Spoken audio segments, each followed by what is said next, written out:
जय हिंद। आप सभी का स्वागत है मैं career with Vivek YouTube channel पे। आइए हम लोग आज का क्लास स्टार्ट करते हैं। पिछला क्लास में हम लोग कोल विद्रोह तक, झारखंड का जो जनजातीय विद्रोह हम लोग पढ़ रहे हैं, उसमें कोल विद्रोह तक हम लोग अध्ययन कर लिए थे। उससे आगे अब हम लोग जो और भी जनजातीय विद्रोह बचा हुआ है उसका अध्ययन करेंगे। आज की क्लास में हम लोग शुरू करते हैं पहाड़िया विद्रोह से। ठीक है, आप लोग हेडिंग बना लीजिए, पहाड़िया विद्रोह।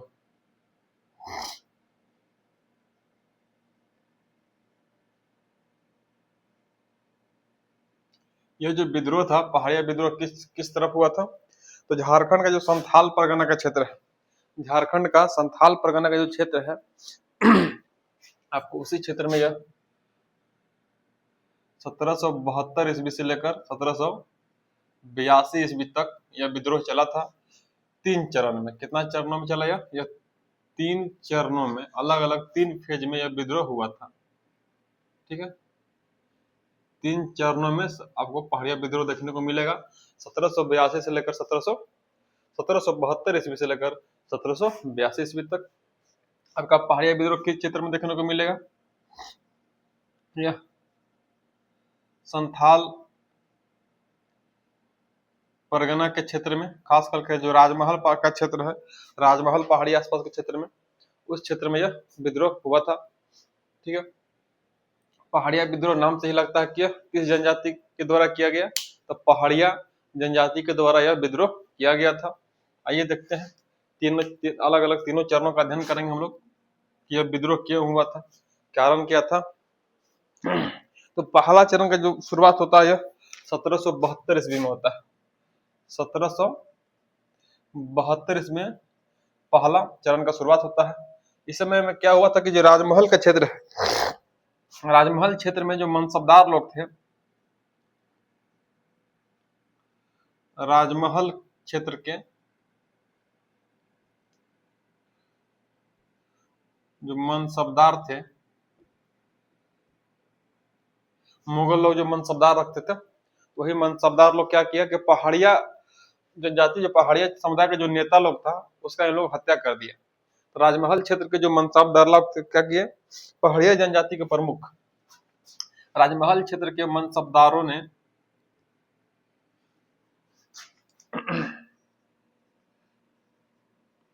पहाड़िया जनजाति के जो प्रमुख थे, बहुत सारे प्रमुख हों, ठीक है, पहाड़िया जनजाति के प्रमुख हो। जैसे प्रमुख में कौन कौन से थे, आइए देखते हैं नाम लोग का। सूर्यचंग सावरिया, सूर्य चंग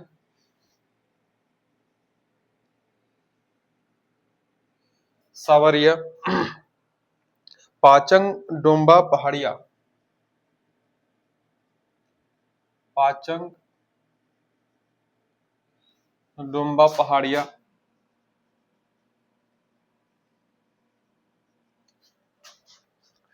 करिया फुलहर,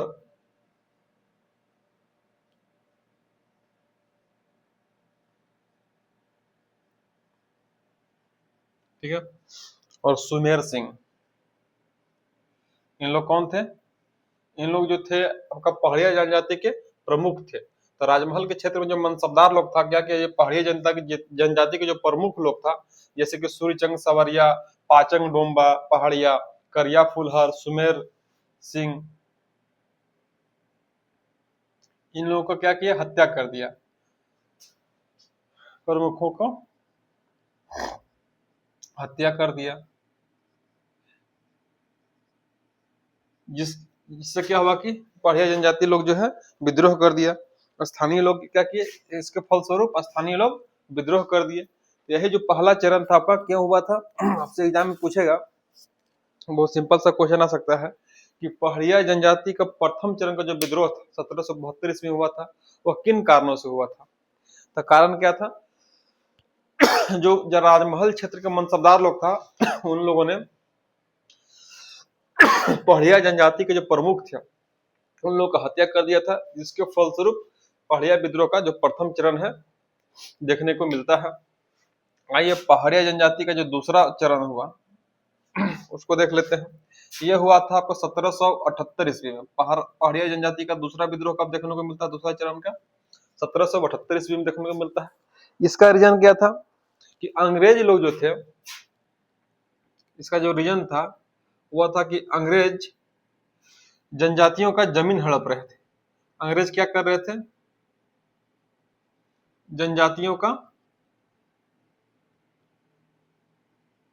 जमीन को हड़प रहे थे, जिसके फलस्वरूप क्या हुआ कि यहाँ के जो जनजाति लोग थे, पहाड़िया, संथाल, घटवार, इसके फलस्वरूप पहाड़िया, संथाल और जो घटवार लोग थे, इन लोगों ने विद्रोह करना शुरू कर दिया। पहाड़िया, संथाल घटवार जनजाति के लोग क्या किए?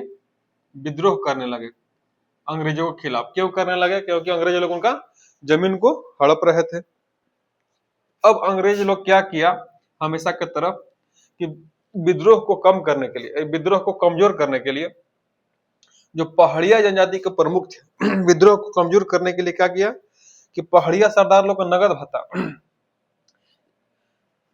अब इन लोग मिलकर विद्रोह कर रहा था, तो विद्रोह को कमजोर करना है, तो विद्रोह को कमजोर करने के लिए अंग्रेज के एक अधिकारी थे जिसका नाम था क्लीवलैंड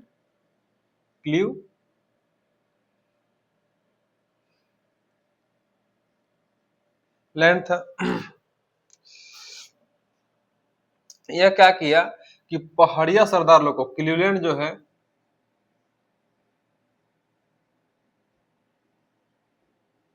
पहाड़िया सरदार को नगद भत्ता देने का योजना बनाया। नगद भत्ता,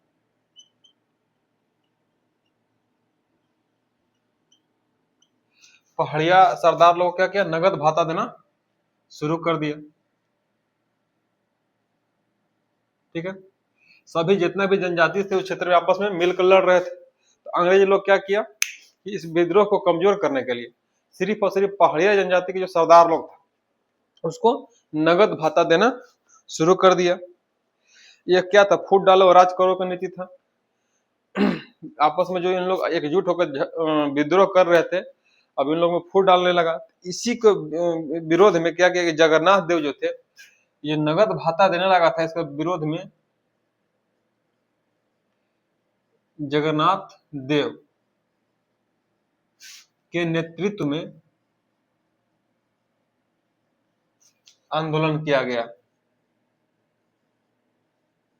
ठीक है, क्यों आंदोलन किया गया? क्योंकि जो अंग्रेज लोग था फूट डालो राज करो की नीति के तहत पहाड़िया सरदार को नगद भत्ता देने लगा ताकि वे लोग जो आंदोलन हो रहा है इस विद्रोह से दूर हट जाए। लेकिन जो जगन्नाथ देव थे इस चीज को समझ चुके थे कि अंग्रेज लोग क्या करना चाह रहा है, इसीलिए नगद भत्ता योजना के विरोध में इन्होंने अपने नेतृत्व में एक आंदोलन शुरू कर दिया था। ठीक है, तो हम लोग दूसरा चरण को भी समझ गए। दूसरा चरण क्यों शुरू हुआ? अंग्रेज लोग जनजातियों की जमीन हड़प रहा था, इसके विरुद्ध में पहाड़िया, संथाल, घटवार लोग विद्रोह कर दिए। अंग्रेज लोग क्या किया कि इस विद्रोह को कमजोर करने के लिए पहाड़िया जनजाति के जो सरदार लोग थे उन लोग को नगद भत्ता देना शुरू कर दिया। लेकिन इसका भी विरोध हो गया कि लोग समझ गया कि अंग्रेज लोग जो है जानबूझकर फूट डालो और राज करो की नीति के तहत हम लोगों को कमजोर कर रहे हैं। इसी के विरोध में जगन्नाथ देव जो है अपना के नेतृत्व में फिर से आंदोलन होता है नगद भत्ता के खिलाफ। तो यह पहाड़िया विद्रोह का दूसरा चरण था। तीसरा और लास्ट चरण को हम लोग देखते हैं, इसको आप लिख लीजिए।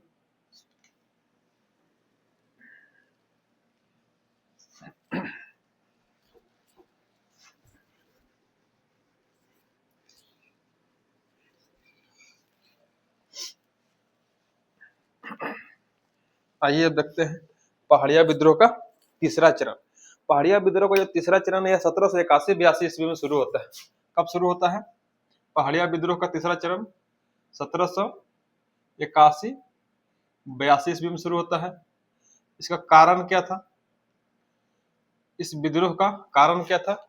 इस विद्रोह का जो कारण था वो था कि जो पहाड़िया जनजाति के क्षेत्र को, जिस क्षेत्र में पहाड़िया जनजाति रहते थे, तो लिखिएगा आप कि पहाड़िया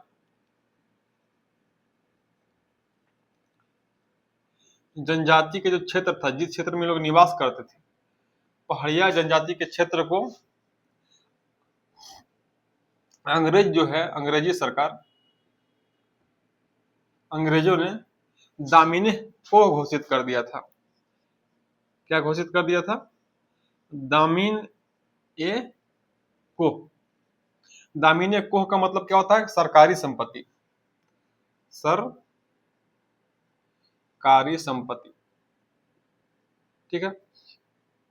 तो पहाड़िया जनजाति के जो क्षेत्र था उसको अंग्रेज लोग क्या घोषित कर दिया था? दामिन ए कोह। दामिन ए कोह का सामान्य अर्थ क्या होता है? सरकारी संपत्ति। इसको कब किया था ये लोग? ठीक है, दामिने को घोषित कर दिया था। इससे क्या हुआ कि जो इसका विरोध में जो महेशपुर, इसका विरोध में कहा के? महेशपुर की रानी, दामिनी को घोषित करने के विरोध में महेशपुर की रानी जो सर्वेश्वरी थी, जिसका नाम था सर्वेश्वरी, महेशपुर की रानी सर्वेश्वरी के नेतृत्व में, महेशपुर की रानी सर्वेश्वरी के नेतृत्व में पहाड़िया लोग विद्रोह करते हैं। नेतृत्व में पहाड़िया लोग विद्रोह करते हैं।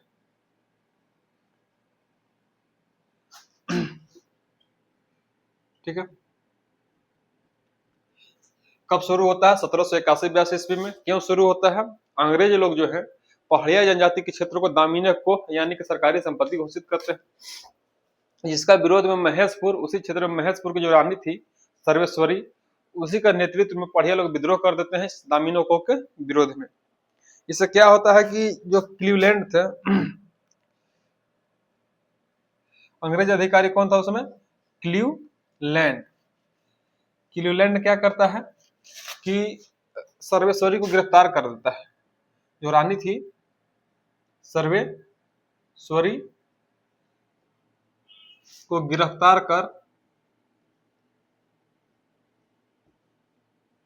भागलपुर जेल, वर्तमान समय जो बिहार में पड़ता है, गिरफ्तार कर भागलपुर जेल में डाल देते हैं। आप लिख लीजिए, भागलपुर जेल में डाल देते हैं। और वही भागलपुर जेल में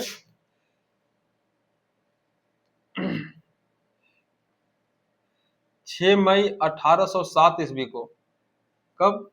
6 मई 1807 ईस्वी को रानी सर्वेश्वरी का निधन हो जाता है। 6 मई 1807 ईस्वी को क्या होता है?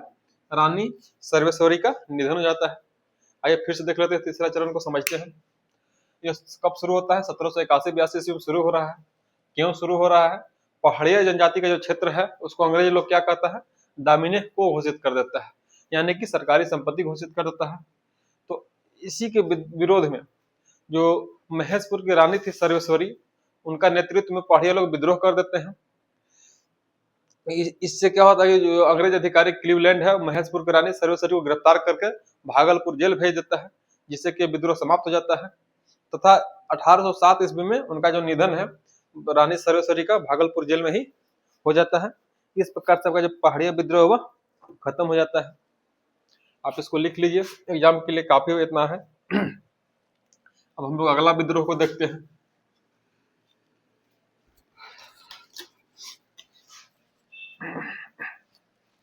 चलिए अगला विद्रोह, अब भूमिज विद्रोह को देखते हैं, काफी इंपोर्टेंट है। एक और अगला हम लोग भूमिज विद्रोह को पढ़ेंगे।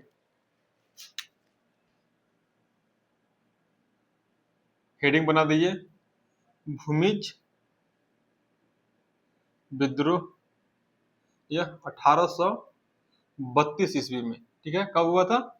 1832 ईस्वी में हुआ था। ठीक है। इसका जो क्षेत्र था विद्रोह का, कौन सा क्षेत्र था? बीरभूम, बीरभूम तथा सिंहभूम का क्षेत्र। ठीक है, बीरभूम कहाँ है वर्तमान समय में? जो बंगाल का, झारखंड और बंगाल का जो सीमा पड़ता है वो क्षेत्र को बीरभूम बोलते हैं अभी। और सिंहभूम जो झारखंड में पड़ता है। तो इसी क्षेत्र में इस जो विद्रोह हुआ था, भूमिज विद्रोह, इसका प्रभाव देखने को मिला था। भूमिज विद्रोह का नेतृत्व किसने किया था, नेता कौन थे? भूमिज विद्रोह का नेतृत्व जो किए थे, नेतृत्वकर्ता का नाम था गंगा नारायण सिंह। एग्जाम में क्वेश्चन पूछता है कि भूमिज विद्रोह के नेता कौन थे? गंगा नारायण सिंह। अब देखते हैं हम लोग कि भूमिज विद्रोह क्यों हुआ था, इसका कारण क्या था? भूमिज विद्रोह का कारण, ठीक है। तो भूमिज विद्रोह का कारण क्या था कि जो गंगा नारायण सिंह थे, ठीक है, गंगा नारायण सिंह के जो पिताजी थे, वास्तव में जो थे उत्तराधिकारी थे इनका, जो राज परिवार था। लेकिन गंगा नारायण सिंह के पिताजी को राजा न बनाकर इनके चाचा को राजा बना दिया गया था, ठीक है।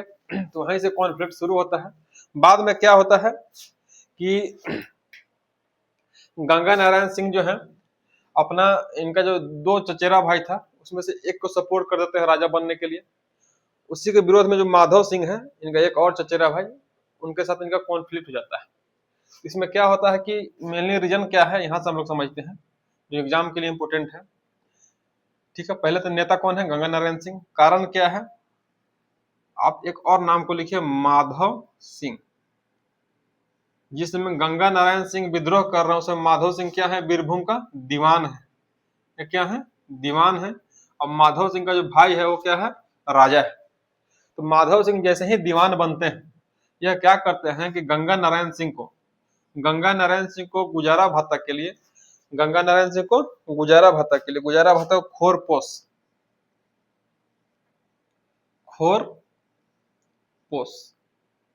ठीक है। खोरपोश का मतलब क्या होता है, गुजारा भत्ता। तो गंगा नारायण सिंह तो राजा नहीं बने, इनका फैमिली हट गया। माधव सिंह का बड़ा भाई क्या बन गया, राजा बन गया, और माधव सिंह दीवान बन गए। दीवान बनने के बाद इन्होंने क्या किया कि गंगा नारायण सिंह को 5 सरदारी गांव का जो क्षेत्र था मिला था गुजारा भत्ता के लिए, खोरपोश के लिए। तो गंगा माधव सिंह जैसे ही दीवान बनता है, इनका पूरा का पूरा जो 5 सरदारी मिला हुआ था छीन लेता है, ठीक है। गुजारा भत्ता के लिए क्या मिला हुआ था उनको, 5 सरदारी मिला हुआ था, यानी कुछ क्षेत्र मिला हुआ था जमीन का, गांव का, जहां से वो कर वसूलते थे और अपना गुजारा भत्ता कर सकते हैं। उसको कौन छीन लेता है, माधव सिंह छीन लेता है, ठीक है। ऐसे लिखिए कि माधव सिंह जो है खोरपोश जमीन जो गुजारा भत्ता के लिए गंगा नारायण सिंह को मिला था, कितना जमीन मिला हुआ था, 5 सरदारी, 5 सरदारी का क्षेत्र मिला हुआ था। तो 5 सरदारी को किसने छीन लिया, माधव सिंह छीन लिया। और क्या किया माधव सिंह, ये तो गंगा नारायण सिंह को ऊपर किया, गंगा नारायण सिंह का क्षेत्र को छीन लिया, ठीक है। और क्या किया, तो यह लोगों पर, वहां के जो जनता लोग थे, लोगों पर एक तो टैक्स लगा दिया, घर टक्की। लोगों पर क्या लगा दिया, घर टक्की लगा दिया। गृह कर मतलब हर जिसका जिसका घर था सब पे कर लगा दिया, जिससे वहां के जनता लोग भी नाराज हो गया। और गंगा नारायण सिंह का जो 5 सरदारी मिला हुआ था जीवन भत्ता के लिए, उसको छीन लिया था। इसे गंगा नारायण सिंह भी नाराज हो गए थे। इससे क्या होता है कि गंगा नारायण सिंह जो है वहां के जो लोग थे उनको साथ मिलकर विद्रोह कर देते हैं, ठीक है। गंगा नारायण सिंह क्या करते हैं, वहां के लोगों के साथ मिलकर विद्रोह कर देते हैं। अब विद्रोह करने के बाद गंगा नारायण सिंह जो है माधव सिंह का हत्या कर देते हैं, माधव सिंह का हत्या कर देते हैं गंगा नारायण सिंह, ठीक है। माधव सिंह का हत्या कौन करते हैं, गंगा नारायण सिंह जो है माधव सिंह का हत्या कर देते हैं।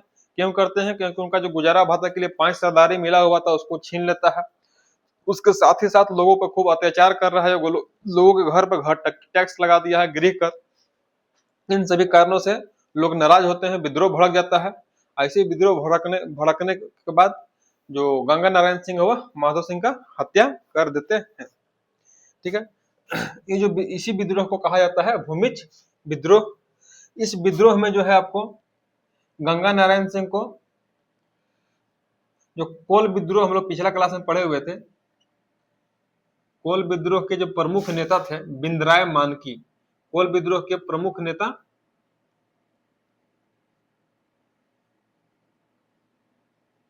कौन थे, बिंदराय मानकी, जिनका अध्यक्षता में लंका गांव में मीटिंग हुआ था, पिछला क्लास में हम लोग पढ़े हुए हैं इसको। बिंद राय मानकी, कोल विद्रोह के प्रमुख नेता कौन थे? बिंद्राय मानकी। बिंद्राय मानकी किसको समर्थन किए थे? गंगा नारायण सिंह को। तो कोल विद्रोह के प्रमुख नेता बिंद्राय मानकी का समर्थन प्राप्त था। ठीक है। इसके साथ ही साथ जो कोल जनजाति थे और हो जनजाति थे, कोल और हो जनजाति लोग भी, कोल और हो जो जनजाति लोग थे, आप लिख लीजिएगा कि कोल और हो जनजाति भी भूमिज विद्रोह का सपोर्ट किए थे, गंगा नारायण सिंह का सपोर्ट किए थे। ठीक है, अब इसको नोट डाउन कर लीजिए।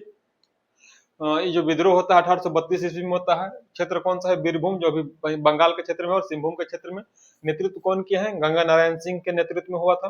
कारण क्या था? गंगा नारायण सिंह का जो खोरपोश के लिए जगह मिला हुआ था क्षेत्र, उसको दीवान माधव सिंह छीन लेता है, साथ ही साथ वहां के लोगों पर घर टकी टैक्स लगा देता है। इसी सब कारण से वहां विद्रोह हो जाता है और उसी विद्रोह में गंगा नारायण सिंह जो है माधव सिंह की हत्या कर देते हैं। ठीक है। ये जो जितना भी विद्रोह चल रहा है इसमें कोल विद्रोह के जो उसमें कोल विद्रोह भी चल रहा था 1831-32 ईस्वी में ही कोल विद्रोह चल रहा था। तो उसके जो प्रमुख नेता थे बिंद्राय मानकी, इनका भी समर्थन प्राप्त था गंगा नारायण सिंह को, तथा हो जनजाति और कोल जनजाति का भी समर्थन प्राप्त था गंगा नारायण सिंह को।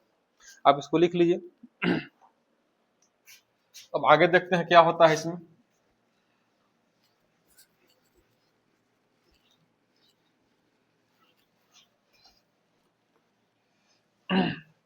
इसी समय क्या होता है कि जो खरसावां का क्षेत्र है, खरसावां, यहाँ का जो ठाकुर था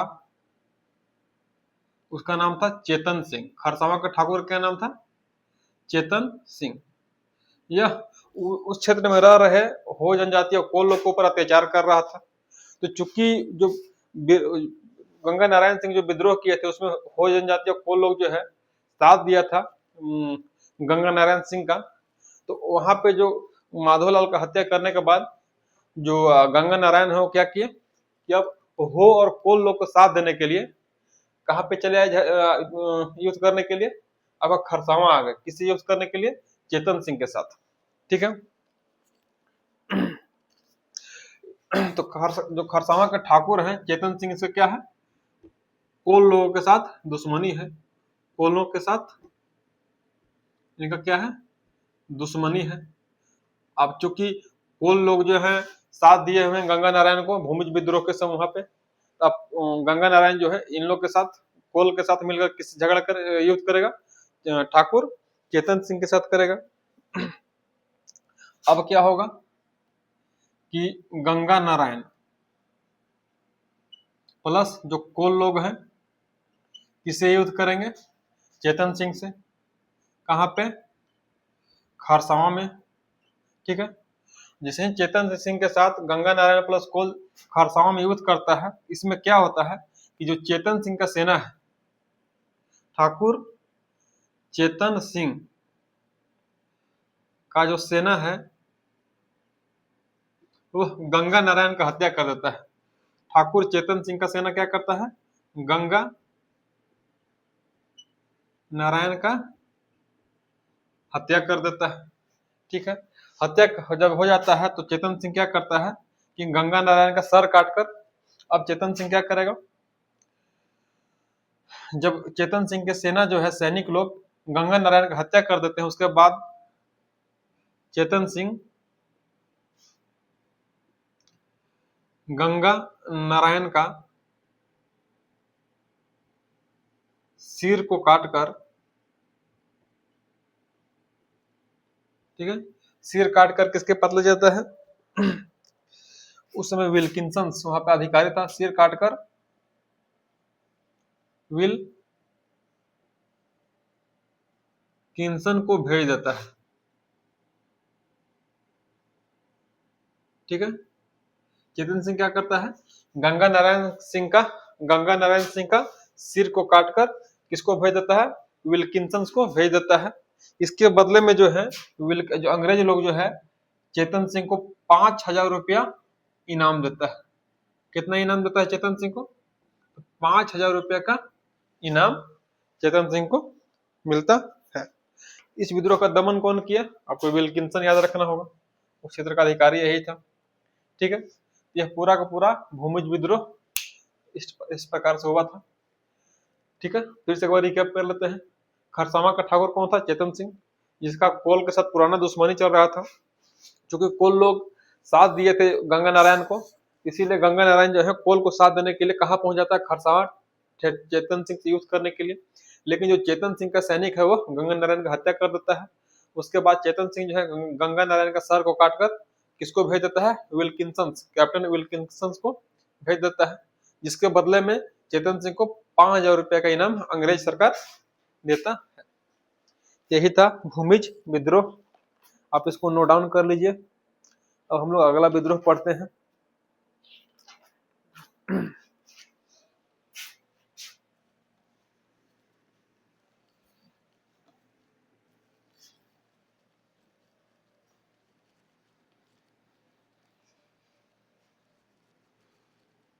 आइए, अब हम लोग सपा होड़ आंदोलन के बारे में पढ़ेंगे। हेडिंग बना दीजिए, सपा होड़ आंदोलन।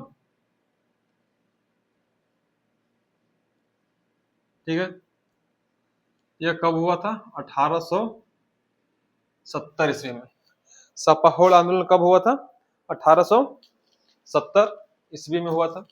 इसके नेतृत्व करता थे लाल हेम्ब्रम। किसका नेतृत्व में हुआ था? नेतृत्व कौन किया था? लाल हेम्ब्रम, जिनको लाल बाबा के नाम से भी जाना जाता है, लाल बाबा। ठीक है, लाल हेम्ब्रम उर्फ लाल बाबा। यह आपका संथाल के क्षेत्र में हुआ था, सपा होड़ आंदोलन। ठीक है, आपका जितना भी जनजातीय आंदोलन है इस टाइप का, उसमें क्वेश्चन जो पूछने का संभावना है कुछ इस टाइप से बनता है कि आंदोलन कब हुआ था, किस क्षेत्र में हुआ था, उस आंदोलन का नेतृत्व किसने किया था। तो मुख्य रूप से यही 3-4 टाइप से क्वेश्चन आपका आंदोलन में बनेगा। तो नेतृत्व किसने किया? लाल हेम्ब्रम उर्फ लाल बाबा ने किए थे। इसका उद्देश्य क्या था? इस आंदोलन का उद्देश्य क्या था आंदोलन का? कि संथालों में धार्मिक पवित्रता, ठीक है, संथालों में धार्मिक पवित्रता और चारित्रिक शुद्धता। ठीक है, धार्मिक पवित्रता और चारित्रिक शुद्धता पर बल दिया गया था।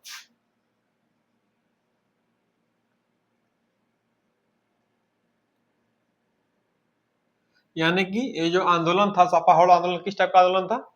समाज सुधार, धार्मिक सुधार और समाज सुधार आंदोलन था। इसमें खुद के अपने ही समाज में जो गलत कुरीतियां आ गया था उसको ठीक करने के लिए यह आंदोलन को चलाया गया था। आपसे क्वेश्चन ये भी एग्जाम पूछ सकता है कि सपा होड़ आंदोलन किस टाइप का आंदोलन था? तो यह धार्मिक और सामाजिक सुधार किसकी में? तो संथालों में धार्मिक और सामाजिक सुधार के लिए किया गया था। ठीक है, इसमें जो सपा होड़ है, इसमें आपका जो वर्ड आ रहा है सपा होड़, इसका मतलब क्या निकलता है? सपा होड़ का जो मतलब है यह है सिंह बोंगा के प्रति समर्पण। सिंह बोंगा के प्रति समर्पण। ठीक है, सिंह बोंगा के प्रति समर्पण। सिंह बोंगा जो संथालों के प्रमुख देवता माने जाते हैं, तो इसीलिए सपा होड़ का मतलब होता है सिंह बोंगा के प्रति समर्पण, जो संथाल के प्रमुख देवता हैं। ठीक है, और क्या क्या किया गया इसमें? तो संथाल परगना के क्षेत्र में संथाल परगना के क्षेत्र में क्या किया गया? एक देशो द्वारक दल का स्थापना किया गया, एक दल बनाया गया, देशो द्वारक दल। ठीक है, इसी दल के माध्यम से एक ग्रुप बनाया गया, जिस ग्रुप का नाम था देशोद्धारक दल। इस ग्रुप के माध्यम से जितना भी कुरीतियां था उसको ठीक करने का काम किया जाता था। जैसे क्या क्या इन लोग काम करते थे, तो इन लोगों का जो प्रमुख काम होता था कि मांस मदिरा का सेवन पर रोक लगाना, मांस मदिरा के सेवन पर रोक,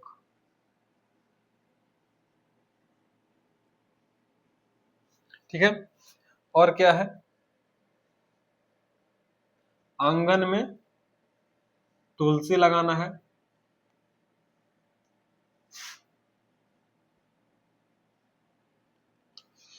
और क्या था, तो राम नाम का मंत्र दिया था।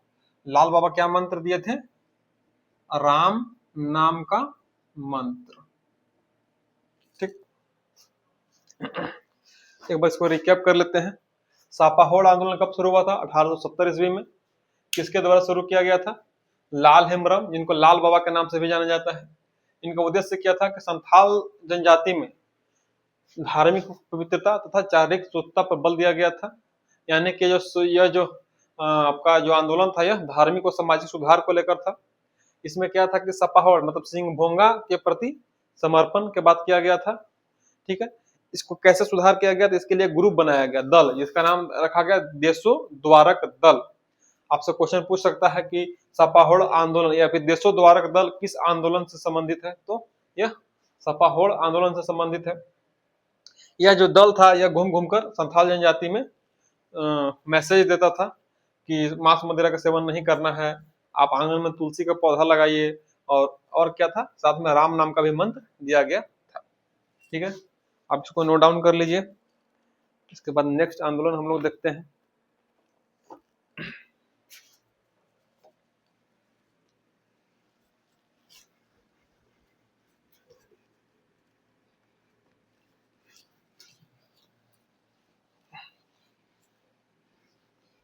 चलिए अगला आंदोलन हम लोग देखते हैं,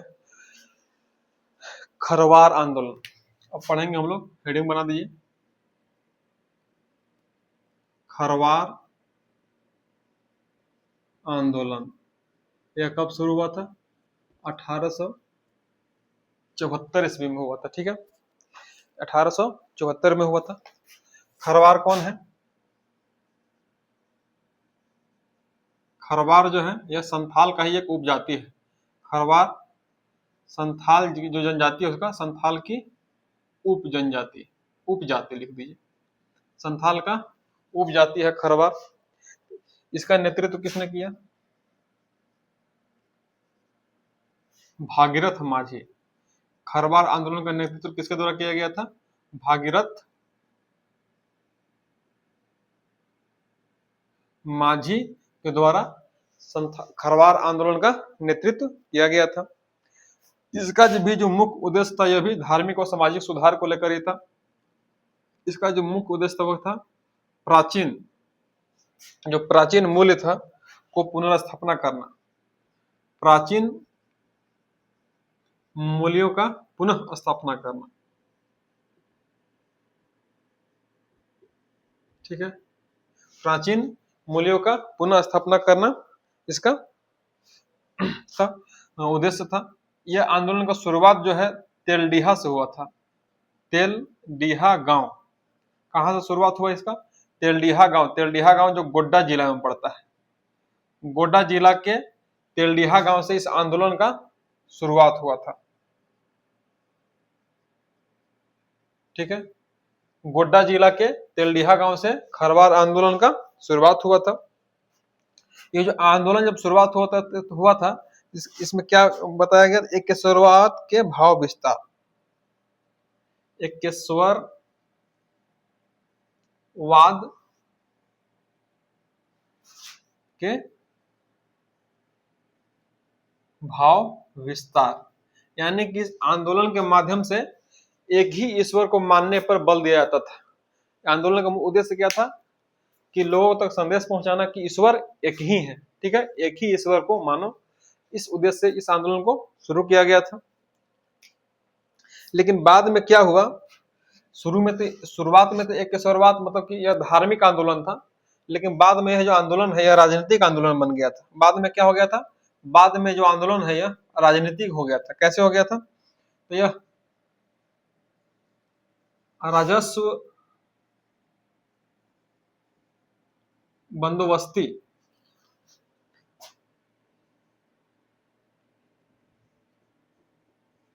की गतिविधियों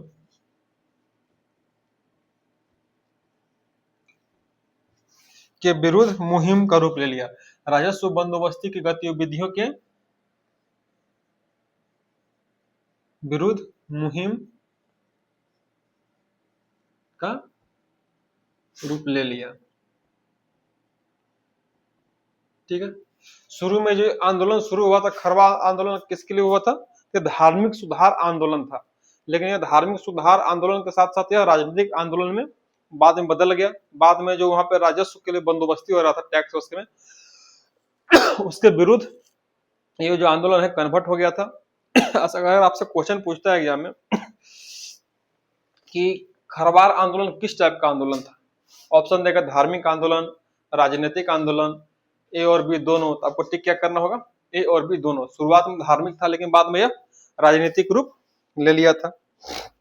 आइए इसमें कुछ और पॉइंट को देख लेते हैं। इसमें जो था, कहा जाता था कि जो जनजाति लोग हैं,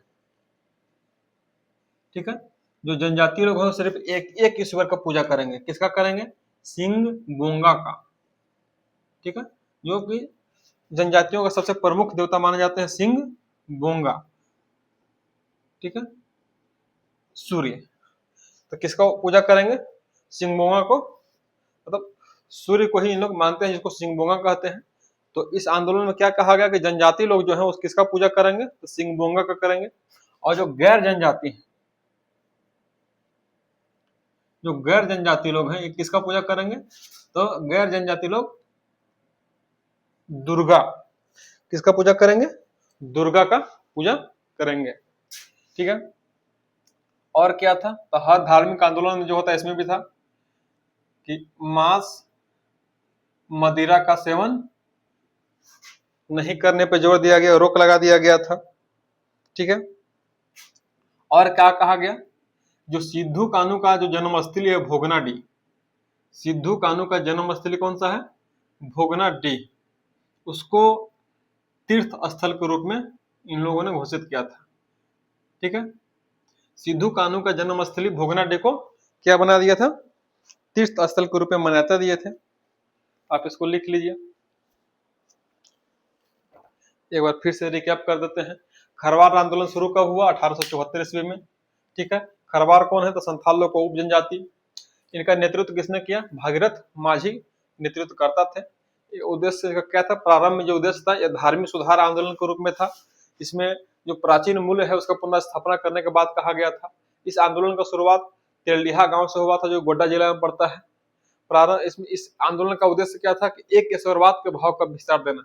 जैसे कि बोला गया कि जनजाति लोग सिर्फ एक ईश्वर का पूजा करेंगे, सिंह बोंगा का, और जो गैर जनजातियां सिर्फ एक ईश्वर का पूजा करेंगे, किसका? दुर्गा का पूजा करेंगे। मांस मदिरा का सेवन नहीं करना है।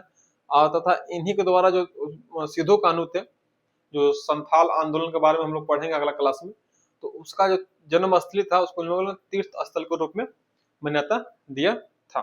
ठीक है। यह बाद में जो आंदोलन है धार्मिक से फिर राजनीतिक में बदल जाता है। एक पॉइंट इसमें और लिख लेते हैं।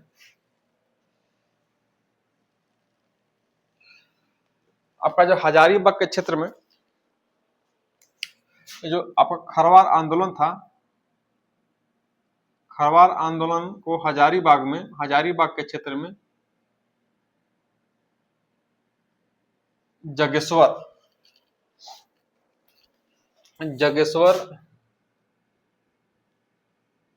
निवास दुब्बू। ठीक है। हजारीबाग में इस आंदोलन का नेतृत्व किसने किया था? जगेश्वर निवास दुब्बू ने खरवार आंदोलन का नेतृत्व हजारीबाग में किया था। ठीक है। आज हम लोग आंदोलन के बारे में पढ़ लिए। कुछ और आंदोलन बचा हुआ है जिसको हम लोग नेक्स्ट क्लास में फिर से अध्ययन करेंगे। आज क्लास को हम लोग यहीं एंड करते हैं, फिर मिलते हैं नेक्स्ट क्लास में।